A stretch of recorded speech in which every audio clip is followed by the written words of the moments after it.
की कथा है भागवत, आत्म तत्व का बोध कराया गया, बस ये।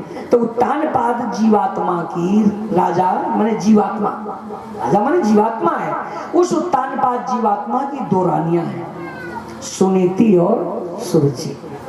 तो भाई ये तो सबके अंदर है, सुमति कुमति सबके उर राय, वही सुमति कुमति ही सुनीति और सुरुचि है, बस इतनी जान लो। सुनीति क्या करती है? सुशोभना नीति, जैसे सुंदर नीति ही सुनीति है, सुंदर नीति, और सुंदर रुचि ही सुरुचि है, सुंदर रुचि, सुशोभना रुचि जैसे सुरुचि। तो दोनों में अंतर क्या है? अगर सुनीति घर में रहेगी तो क्या मिलेगा? सुख मिलेगा, आनंद मिलेगा, सब कुछ मिलेगा, और तुम्हारी हर क्षेत्र में जीत होगी, कहीं हार नहीं होगी, घर में परम शांति रहेगी, घर में कलह नहीं रहेगी, घर में परमानंद रहेगा। अगर ये सब बात, और कौन नहीं चाहता कि हमारी हार जीत न हो? हर व्यक्ति चाहता है हर क्षेत्र में कि हमारी जीत हो। हम भी कथा कहने आए हैं तो मन में एक भावना बनी रहती है, कारण है कि माया तो जल्दी छोड़ती नहीं। उपाधि, किस चीज की उपाधि है? कि हम व्यास हैं और लोग कहें कि कथा अच्छी करते हैं तो फूल के लट्टू हो जाए, ये उपाधि है। लेकिन नहीं, जब उपाधि हट जाएगी तो किसी की प्रशंसा करने से हमको बहुत अच्छी नहीं बात लगेगी। तो जीव भाव होने के नाते, क्योंकि जीव जो है माया के अधीन है और भगवान है मायापति, बस अंतर इतने है। जीव माया के अधीन और भगवान मायापति। तो माया के अधीन बहुत दिनों से गुलामी जीव करता आ रहा है, करवे क्या करे?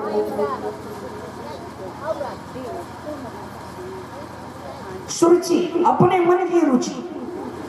लेकिन एक बात बताओ, अब अगर सुनीति आ गई, घर में सुनीति आ गई तो निश्चित ही सदाचार होगा। सुनीति के आते ही सदाचार, सदाचार में चार बातें हैं, बड़े बड़े सदाचारी हैं। सदाचारी का क्या मतलब है? बड़ा पूजा पाठ करते हैं, माला जपते हैं, सदाचारी हो गया? माला जपने वाला या पूजा करने वाला यही सदाचारी है? या कथा करने वाला सदाचारी हो गया क्या? सदाचारी का मतलब ध्यान सुनो, सदा सर्वदा चत्वारो चरतीत सदाचारी। सदा माने जीवन में चार बातों का आचरण करने वाला ही सदाचारी है। वो चार क्या है? शास्त्र का सम्मान, गुरु का सम्मान, माता पिता का सम्मान और अनुशासन। सदाचार में यही चार बात का आचरण करना है। बस सम्मान करने का मतलब, शास्त्र का सम्मान कैसे करोगे? आरती की थाली लेकर के है, आरती कुंज बिहारी की कि भागवत भगवान की है आरती, है बढ़िया से झूम झूम के आरती कर लो, हो गया शास्त्र का सम्मान। माला फूल चढ़ाए, अगरबत्ती, ये सम्मान नहीं है। शास्त्र का सम्मान करने का मतलब है शास्त्र के अनुकूल चलना। यही जो रास्ता है, शास्त्र हमारा रास्ता है, इस रास्ते पे चलना ही शास्त्र का सम्मान है। गुरु की बातों पर अमल करना, यही गुरु का सम्मान है। माता पिता की आज्ञा का पालन करना ही ये गुरु माता पिता का सम्मान है। और अनुशासन, अगर आपका लंबा परिवार है, 8 पुत्र हैं, इतने नाती भी हैं, लेकिन हम तो ये देख रहे हैं कि हमको तो जरूर इस परिवार में दिख रहा है, अगर अनुशासन न होता, ये सब सदाचार न होते तो जहाँ ज्यादा ये परिवार हो जाता है ना, कला बहुत शुरू हो जाती है। हाँ, लेकिन देख रहे हैं कि कितने अनुराग से, कितने प्रेम से पूरा परिवार एक भाई के प्रति, छोटे बड़े भाई का जैसे होना चाहिए, ये सदाचार की ही देन है। इसका मतलब इस घर में सुनीति महारानी ने डेरा जमा लिया है। और मंच के माध्यम से चाहे आशीर्वाद तो मैं दे रहा हूँ, लेकिन आप लोग भी कथा सुन करके आज यही भागवत भगवान से मांगना कि प्रभु और कुछ न देना, लेकिन सुरुचि महारानी ऐसे, सुनीति महारानी इस घर में ऐसे स्थिर बनी रहे। इससे लाभ क्या होगा कि आपकी सदा जीत होगी, कभी नहीं हारोगे, तत् तत् श्री विजयोर भूतिर ध्रुवा नीतिर मतिर्मम। जहां की नीति ध्रुव है, जहां की नीति सुनीति है, वही विजय है, वही जीत है। वरना अगर जहां की ढूल मिल नहीं तो कहेंगे कुछ, हाँ महाराज ऐसे था ये बात, आज वादा किए सवेरे बदल गए। ये नीति सही नहीं होती। नीति एक होनी चाहिए, पक्की नीति सुनीत होनी चाहिए। और जहां पे सदाचार है तो समझ लो, साफ लिखा है भागवत में, यदि पथ चरंत प्रभुभिर न विचार लेते। अगर इस रास्ते पर चलोगे तो तुम्हें भगवान भी पीछा नहीं दिखा सकते। आदमी की क्या औकात है? भगवान चक्र सुदर्शन लेके डरवाना तो डरना नहीं, अकड़े रहो, आओ हम तो तुम्हारे रास्ते पे चले, क्या करोगे? हाँ बिल्कुल नहीं डरना। अगर भगवान का जो भक्त होता है, भगवान का चक्र सुदर्शन लेके खड़े रहे, तो अगर भगवान का ये रास्ता किसका बना है? कल बताए थे ना, सनातन धर्म, भागवत धर्म ही सनातन धर्म है। ये किसका बनाया है? आदमी का है? भगवान का है, श्री कृष्ण का बनाया सनातन धर्म है। जब उनके बनाए रास्ते पे चलोगे, भैया काहे को दर्शन चमका रहे, पूछ सकते हो। आपने जो रास्ता पकड़ा दिया, मैं उसी रास्ते पे चल रहा हूँ, अब काहे को कान पकड़ रहे हो? कह सकते हो कि नहीं? मैं आपके बताए रास्ते पे चल रहा हूँ। गुरुदेव जो बताए अच्छा सा मैं उसका पालन किया, तो गुरु की औकात है कि किसके, हाँ भैया हमारे रास्ते पे चल रहा है। अब नहीं चलेगा तो गुरु कहबे करेंगे, और उसके बाद भी उठपटांग करे, हर बात में हाँ हाँ करे है? जब रास्ते पे चलो तो कोई बात नहीं। बस तत् श्री विजयोर भूतिर ध्रुवा नीतिर मतिर्मम। अब चार चीजें हैं, तो एक बात और बताऊं, आयुर्विद्या यशो बलम अभिवादन शीलस्य नित्यम वृद्धोपसेविना चत्वारि तस्य वर्धन्ते आयुर्विद्या यशो बलम। जहां पर चार चीज का सम्मान है, वहां पे चार चीजें अपने आप प्राप्त हो जाती हैं। आयु, विद्या, यश और बल। यही नहीं चार, धर्म, अर्थ, काम, मोक्ष। माता पिता अगर सम्मान किया पुत्र और प्रसन्न हो गए, कह दे, सच सच कह दे, झूठ नहीं। अब पुत्र के सामने नहीं, किसी पराये के सामने गदगद होके अगर जिनके माता में कहते हैं भाई पुत्र दे तो हमारे जैसे, बहू दो तो हमारे, हमारी एक नहीं 8 की 8 बहू, क्या बताऊं, ये बहू नहीं हमारी लक्ष्मी हमारे घर में आई। अगर माता पिता के मुख से ऐसे शब्द निकल रहा है, अपनी बहुओं से, अपने पुत्र से माता पिता संतुष्ट है, तो समझ लो कि चार पदार्थ करतल ताके प्रिय पितु मातु प्राण सम जाके। अब क्या बाकी रह गई? अब कहेंगे क्यों नहीं? अगर उनको संतुष्टि आप अपनी सेवा से, उनकी बात का, उनकी आज्ञा का पालन हर तरह से संतुष्ट किए हो, तो हर माँ बाप अपनी बेटा बहू को कहेगा कि हमारे बेटा बहू तो भाई हमारी बहू तो सीता है, बेटा तो पूरा राम है, छोटा बेटा तो लक्ष्मण है, ये भरत है। माने उनमें ये आचरण दिखाई देते हैं, एक दूसरे के अनुशासन में रहते हैं। तो उसी घर में हो सकता है जिस घर में सुनीति महारानी वास करे। बस धन दौलत नहीं मांगना, परमात्मा से ही मांगना कि और कुछ न देना प्रभु मेरे घर में सुनीति महारानी का वास करना। अगर सुख से रहना चाहते हो, जीत चाहते हो, बस एक ही रास्ता है। और सुरुचि रहेगी तो क्या मिलेगा? क्योंकि सुनीति योग से जोड़ती है। योग का क्या मतलब है? चित्त वित्त निरोधात्मक योगा। ये जो हमारी चित्त की वृत्ति संसार में जा रही है, अगर सुनीति आ गई घर में बहू, तो वो भगवान की ओर ले जाएगी, सतधर्म की ओर आचरण कराएगी। और उसका फल क्या मिलेगा? ध्रुव। योग का फल है ध्रुव। समत्वम जोग उच्चते। और जहां पर सुनीति है वहीं पर संभाव होगा। ऐसा नहीं लगेगा कि 8 देवरानी जेठानी अगर हैं, तो अगर जेठानी की गोदी में देवरानी का बेटा, तो ऐसे लगेगा इतना प्यार, जैसे अपने बेटे का प्यार वैसे फूले जैसे लगेगा, संभाव है। और देवरानी की गोदी में अगर जेठानी का बेटा आया, तो जैसे अपना बेटा फूल ऐसा लगता था, वैसे वो भी फूल ऐसा लगता, क्योंकि संभाव है ना। और संभाव तभी रहेगा जब घर में सुनीति महारानी का डेरा है, तो सदाचार है, तो धर्म है, तब ऐसी भावना होती है। और जहां से सुरुचि महारानी है वहां क्या होगा? वहां तो अपने पराये का भेद है। अपना बेटा 10 किलो का गोदी में है तो लगेगा कि 2 किलो का है, और जेठानी का बेटा गोदी में अगर 2 किलो का आया तो थोड़ी देर में हे भैया बड़ा वजन है, क्योंकि उतना अनुराग तो है नहीं उससे, उतना प्रेम तो है नहीं, वो तो वहां तो पक्षपात है। तो ऐसी भावना जिस घर में रहेगी वो घर आगे नहीं जाएगा। अगर विकास करना है, आगे बढ़ना है, भगवत कृपा प्राप्त करना है तो घर में सुनीति महारानी आओ। क्योंकि फल लेना है ध्रुव, तो ध्रुव फल का मतलब है ध्रुव निश्चित फल है, क्षणिक फल नहीं। ध्रुव सत्यार्थ ब्रह्म निरूपण उस सत्य लक्ष्य को प्राप्त कर लेता है। अर्थात संसार में आने का लक्ष्य तभी पूरा होगा जब घर में सुनीति रहेगी, तब तुम्हें ध्रुव फल मिलेगा। ध्रुव फल क्या है? परमात्मा।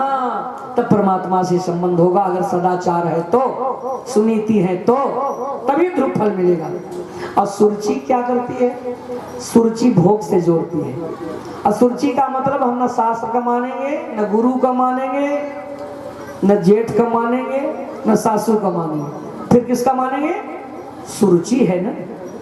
सुरुचि का मतलब स्वारुचि ही सुरुचि है, स्वारुचि ही सुरुचि है। अरे ऊ को यड़ हो जाता है, बस इतने अंतर है। ऊ को वाह हो जाता है, माने अपने मन की। और सरल कर दूं, मनमानी।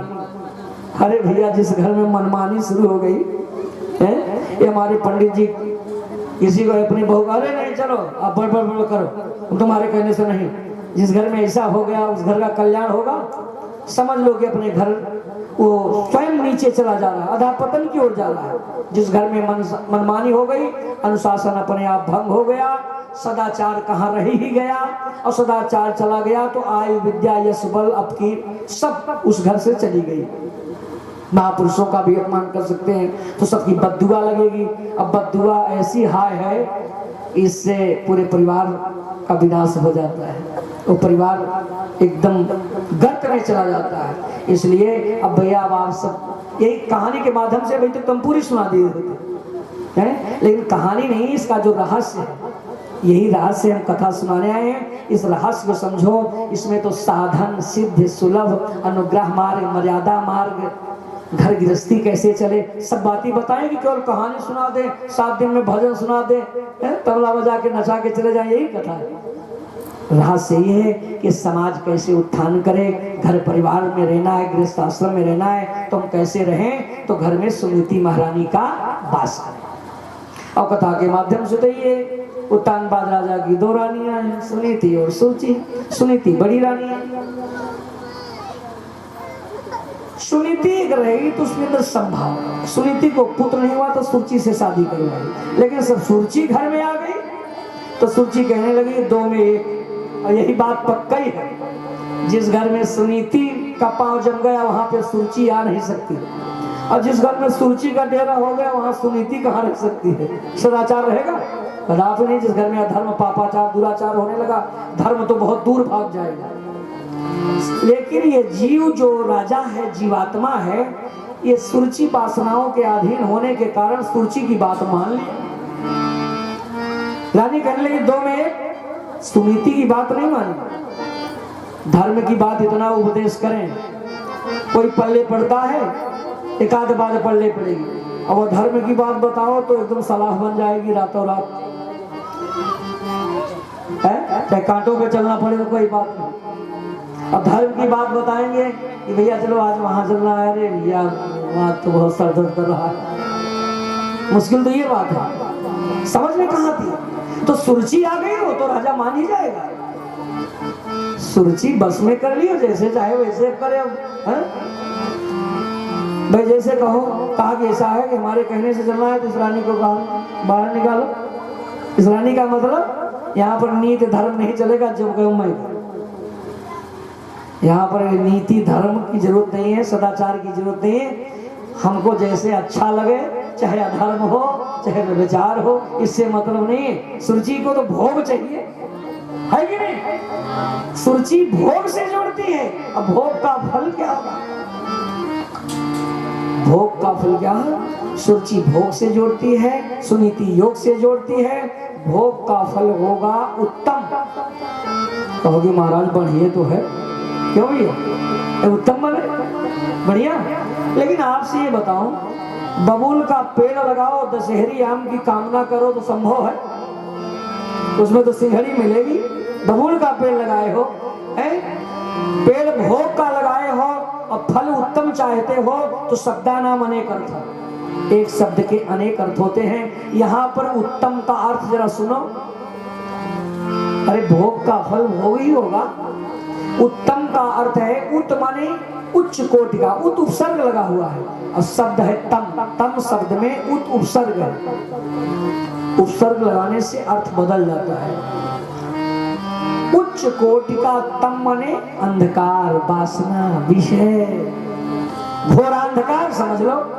अर्थात सूची घर में आएगी तो समझ लो कि गर्त में जा रहे, घोर अंधकार में, अंधेरे कुएं में पूरा परिवार जा रहा है। और अभी तो आंखें खुले भोग में मजा ले रहे हैं, लेकिन समझ लो कि हम नीचे रसातल को चले जा रहे हैं। रस्सा भी डावे कोई तो निकाल नहीं पाएगा। इतने गर्त में जा रहे हैं कि हाथ की बात छोड़ो, सहारा देने की बात छोड़ो, बहुत बड़ी रस्सी भी पकड़ाओ, रस्सा भी डाले तो निकलने वाले, इतने गर्त में चले जा रहे हैं। क्योंकि सुरुचि की प्रधानता है। सुरुचि के कहने से राजा रानी को घर से निकाल दिया। धर्म चला गया, अब कहाँ धर्म रहेगा? अब धर्म चला गया तो समझ लो रोना पड़ेगा। उसके लिए कहा कुटिया में रहो। रानी तैयार हो गई, क्योंकि हमारा धर्म क्या बनता है? लड़ाई करें ना। सुनीति है तो लड़ाई नहीं करे। और सुरुचि होती, राजा कहता जिस घर में मान लीजिए सुरुचि पत्नी है, पति कह जाए हमारा घर छोड़ के निकल जाओ। ध्यान से सुनो, कभी ऐसा देखे हो कि नहीं घर परिवार में कभी लड़ाई रहा, तुम्हारे घर को छोड़ के निकल जाओ, तो सुरुचि लड़ाई लड़ेगी। काहे निकल जाओ? हमारे पिता ने तुमको खरीदा है, इतना पैसा दिया, इसमें हमारा भी है, तुम्हारे मैंने बराबर लड़ाई लड़ेगी, पीछे नहीं। और वो भी अब तो समानता का युग है, काहे को पीछे लड़ाई लड़ेगी। लेकिन अगर सुनीति पत्नी मिली है तो भाई कोई बात नहीं है कि पति कहते निकल जाए, चलिए तो दूसरी बात है, निकल जाओ, लेकिन बात नहीं लड़ाएगी, रो के रह जाएगी, सब कुछ बात है। लेकिन सुनीति का कर्तव्य है कि पति की आज्ञा का पालन करना, यही तो धर्म है। पति है धर्म, पुत्र है काम स्त्री के लिए। पुत्र है काम और पति है धर्म। एक ही धर्म एक व्रत नेमा, काई वचन मन पति पद प्रेम। तो मेरा धर्म है पति की आज्ञा का पालन। पति कह रहा है कि जाओ, तुरंत तैयार हो गए। लेकिन फिर देखो नियम, मेरा नियम कैसे चलेगा? नियम क्या है मेरा? नियम जब से मैं ससुराल में आई हूं बिना पति की आरती उतारे, मामला तो ये फंस गया। बिना पति की आरती उतारे मैं भोजन नहीं कर सकती। तो नियम कैसे चलेगा? उस नियम को चलाने के लिए पति की एक फोटो ली और फोटो लेके जाने लगे। इसी से नियम चला। भाई देश काल परिस्थिति समझौता। जैसे हम ट्रेन में जा रहे हैं तो जैसे बैठ के 2 घंटे कोठरी में पूजा करते हैं, तो सुविधा ट्रेन में उतनी व्यवस्था हो पाएगी? तो वहां तो हनुमान चालीसे से काम चल जाए तो कोई बात नहीं है, अब सब पोथी थोड़ी खुलेगी कि जितना स्तोत्र हम सब बाँच पड़े, वो सब नहीं चलेगा। साधारण से भी काम चल जाएगा। देश काल परिस्थिति, इधर आप पोथी खोल के भाई तब तक दूसरा फंसा है महाराज, बटोरो तो कहेगा कि नहीं कहेगा? और को बैठना है सीट तो तुरंत गए। तो देश काल परिस्थिति हाथ जोड़ के भी काम चल जाता है। तो यहाँ अगर हम जा रहे हैं तो भाई उतना गृहस्थी में नहीं, तो चलो फोटो से ही नियम। सुनीति लेके फोटो चली गई। वहां के नारायण की भी फोटो रखी। एक दिन राजा उत्तान पाल घोड़े से चढ़ करके घूमने निकला। गहन का महीना था, यही जो चल रहा था। थोड़ा सा ठंडी भी हो रही थी, बरसात होने लगी, हवा चलने लगी। राजा घोड़े से उतर करके उसी कुटिया के सामने जब पहुंचा तो कुटिया में चला गया। रानी नारायण की आरती उतारी, फिर फोटो की आरती उतारी। राजा देख रहा था।